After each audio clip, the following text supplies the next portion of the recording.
the girl never expected that just as she was about to leave work and head home, the sales manager quietly approached her desk, then turned on her computer and entered the password using the numbers recorded in his hand. But just then, the elevator bell suddenly rang. The supervisor immediately closed the monitor, then returned the chair to its original position and left. It turned out that just a moment ago, Vera had just finished working overtime and was ready to go home, but when she went downstairs, she suddenly found that she had left her house keys on the desk. So, she immediately returned to grab the keys, but at that moment, Vera sensed something was wrong. The light from the monitor caught her attention. She found the computer was on. At that moment, she seemed to realize something was off, because just recently, when she was shopping at the mall, she had discovered that the rings in the jewelry store were exactly the same as the ones she had designed. So, she asked the sales assistant to bring one out for a closer inspection and confirmed that the ring was indeed her own design. At that moment, she realized there was a mole in the company. To verify who the mole was, the next day, the girl arrived early at the office and set up a toy monitor next to her desk. After work, the girl made a backup of her design plan in advance, then adjusted the position of the monitor, hoping to catch the person who had stolen the design. Sure enough,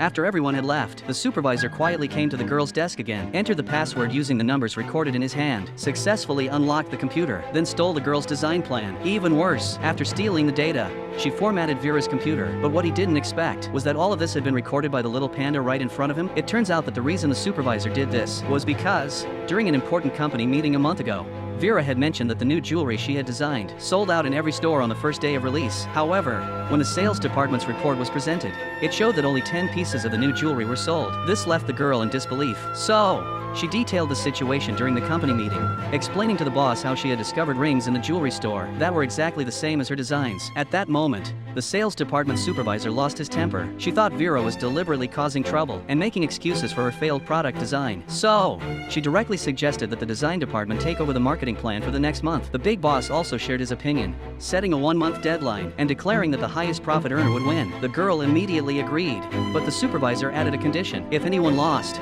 they would be demoted. That's why the supervisor wanted to steal the design plan. The next day, the girl arrived early at the office, only to find that her computer had been formatted. However, all of this was under the girl's control. Her design plan and data had been successfully backed up the night before. There is also surveillance footage as evidence. Soon, the day of the challenge arrived. The boss immediately announced the results of the challenge. The sales department's sales reached $600,000, far exceeding the design department's $300,000. But just as the supervisor thought he had one, the girl's next move stunned everyone. Want to know what happened next? Follow me. I'll be back soon with the rest of the story.